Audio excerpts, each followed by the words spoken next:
Vladimir Putin, dubu wa Urusi aliyeingia ikulu ya Kremlin kwa kulazimishwa, lakini anayetamani kuwa rais wa Urusi wa maisha. Hivi karibuni mahakama ya katiba ya Urusi imeidhinisha marekebisho ya katiba yaliyopendekezwa na Rais Vladimir Putin. Mageuzi hayo yatamruhusu Putin kubadilisha kifungu kinachompa mamlaka ya kuwania miula mingine ya urais, hivyo kumfanya endelee kubakia madarakani hadi mwaka 2036. Hata hivyo, mageuzi hayo yanahitaji kupitishwa na wapiga kura katika kura ya maoni ya nchi nzima ambayo imepangwa kufanyika Aprili 22 ili kuwa na mamlaka kamili kisheria. Mahakama hiyo imeandika katika tovuti yake kwamba uamuzi huo ni wa mwisho na unapaswa kutekelezwa mara moja.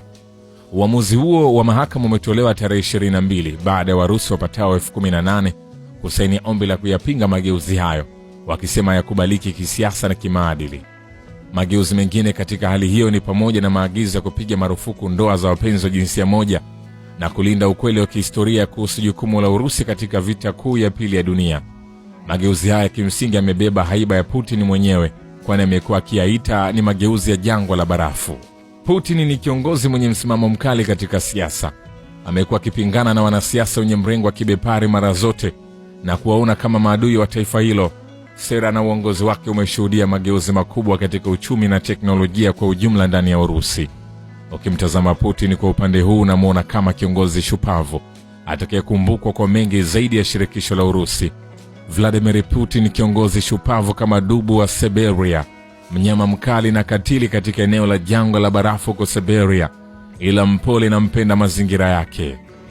Putin ni mbabe kama Stalin, mwenye kuyapenda madaraka lakini kuyatafuta kwa nguvu kama Stalin.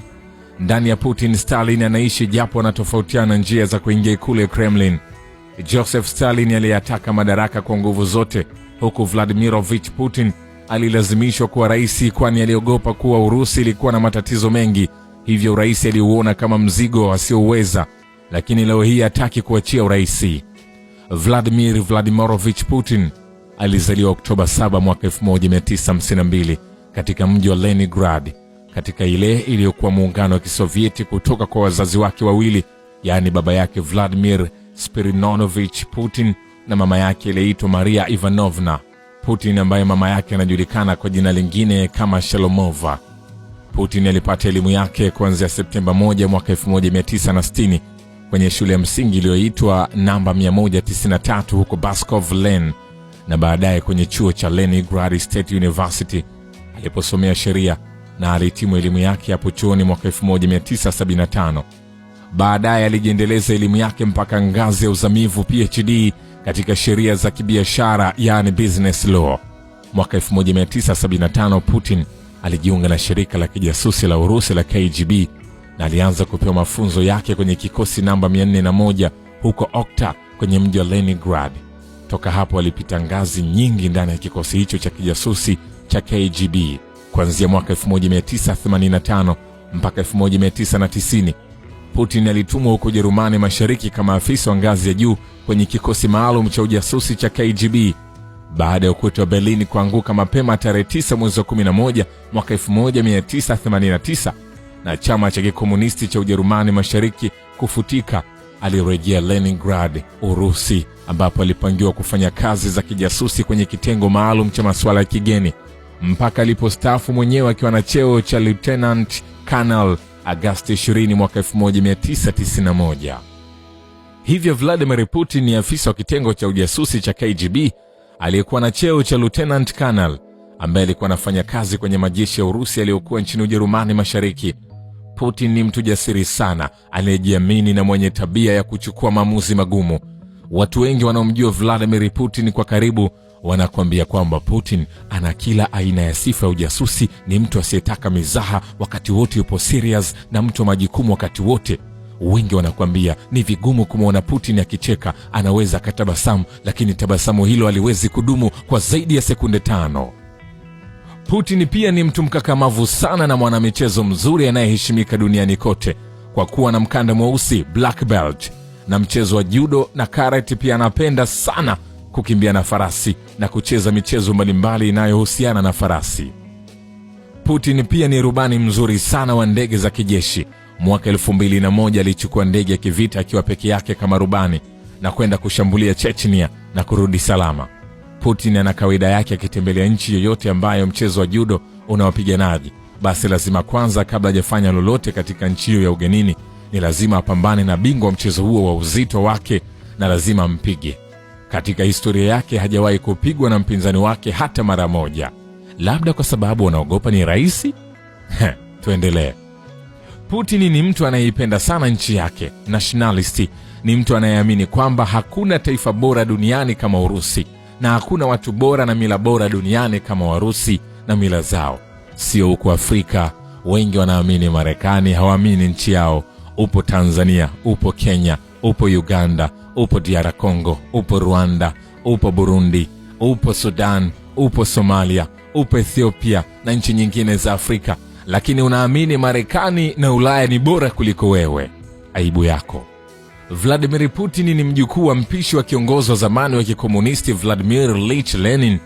Babu yake Putin aliyeitwa Vladimirovich Spiridonovich Putin alikuwa mpishi mkuu wa Vladimir Lenin kwa miaka yote ya utumishi wake, na hata Vladimir Putin kujiunga na kitengo cha ujasusi cha KGB inatokana na babu yake kwa karibu sana na utawala wa kikomunisti.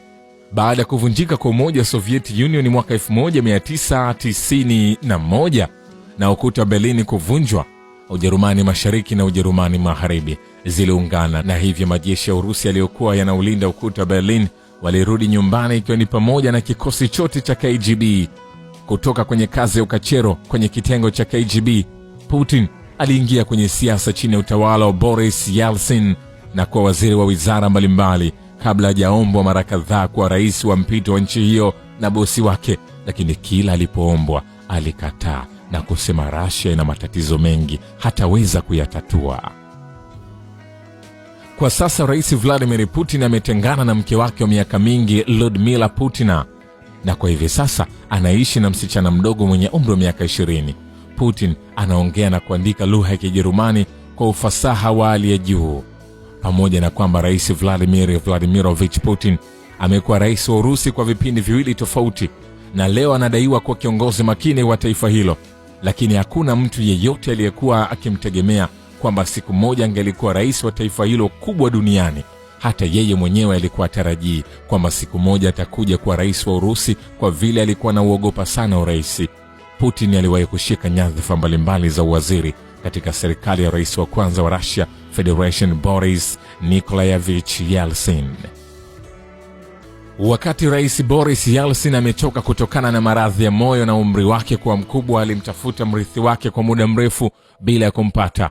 Aliwahi kumuita Putin mara 2 ofisini kwake kwa nyakati tofauti katika vipindi visivyopungua miaka 2, akimtaka yeye awe ndiye mrithi wake wa kiti hicho cha uraisi. Lakini Putin alikataa kata, akisema haiwezi kazi hiyo, labda mtafute mtu mwingine. Tofauti ya Putin na Stalin ni hiyo.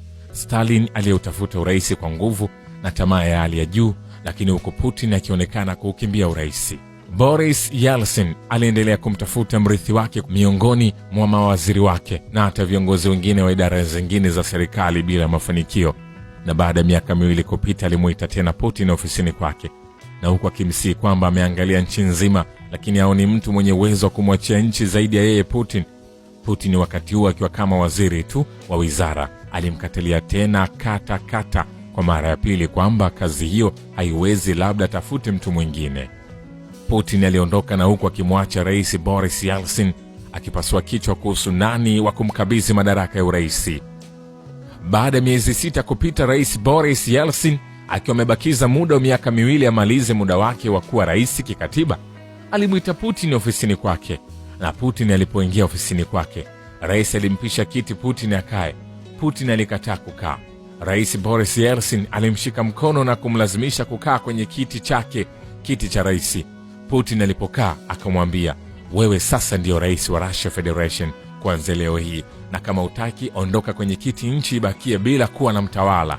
Putin aliendelea kuwa rais kwa wiki moja bila wananchi kufahamu. Wakati huo Rais Boris Yeltsin alikuwa akimkabidhi documents muhimu za ofisi, na baada ya wiki moja akampeleka bungeni kumtambulisha rasmi kwa wabunge kwamba Russia Federation imepata rais mpya, na yeye anang'atuka kwa sababu za uzee na maradhi ya ugonjwa wa moyo yaliyokuwa yanamsumbua mara kwa mara.